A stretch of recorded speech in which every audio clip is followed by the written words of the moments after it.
मैंने आपको गले लगा लिया था ताकि आप सेफ रह सके। अरे तुम आ गए और मुझे कुछ नहीं होगा। अब आप सेफ हैं, कुछ नहीं होगा आपको।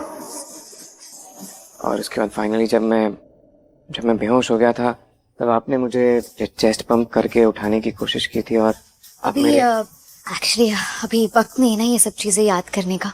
आप रेस्ट कीजिए, आप एक बार पूरी तरह से ठीक हो जाइए, फिर इस बारे में हम आराम आप से बात समझ नहीं करेंगे। रही हैं, यही तो प्रॉब्लम आ रही है। मैं रेस्ट नहीं कर पा रहा हूँ। जब भी अपनी आंखें बंद करता हूँ आपका चेहरा सामने आ जाता है और वो सारे विजुअल्स आ जाते हैं। सो मैं सोच रहा था कि चीज़ों को क्लियर कर लूँ। और हाँ, 2-3 चीज़ें और याद आ रही थी मुझे। आप मुझसे लड़ाई कर रही थी, आप रो रही थी, आपने कुछ कहा भी था मुझसे। फाइनली मुझे उठाने के लिए मेरी चेस्ट पंप की थी और मेरे करीब।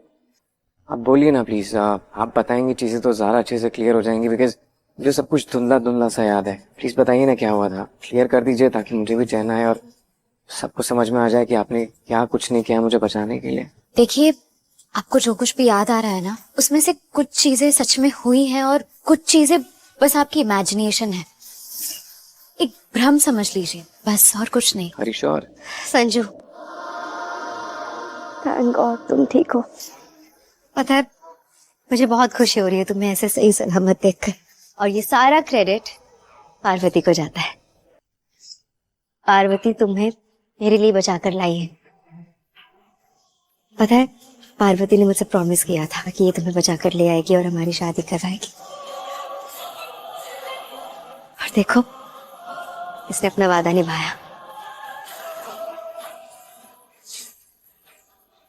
इसने सिर्फ तुम्हारी जान नहीं बचाई है संजू, बल्कि अपनी दोस्ती भी अच्छे से निभाई है। तो हाथ से मैं और तुम दोनों पार्वती के एहसानमंद हैं।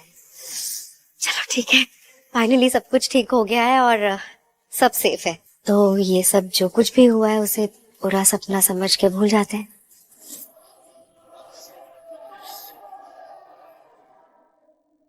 चलो अब जल्दी से रेडी हो जाओ शादी के लिए।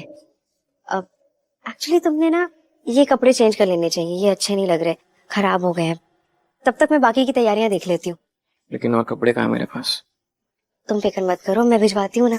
और आप सब लोग भी प्लीज शादी के लिए रेडी हो जाओ। नीति, 2 मिनट मेरे साथ चल, बात करनी है मुझे तुझसे। मैं भिजवाती हूँ नए कपड़े।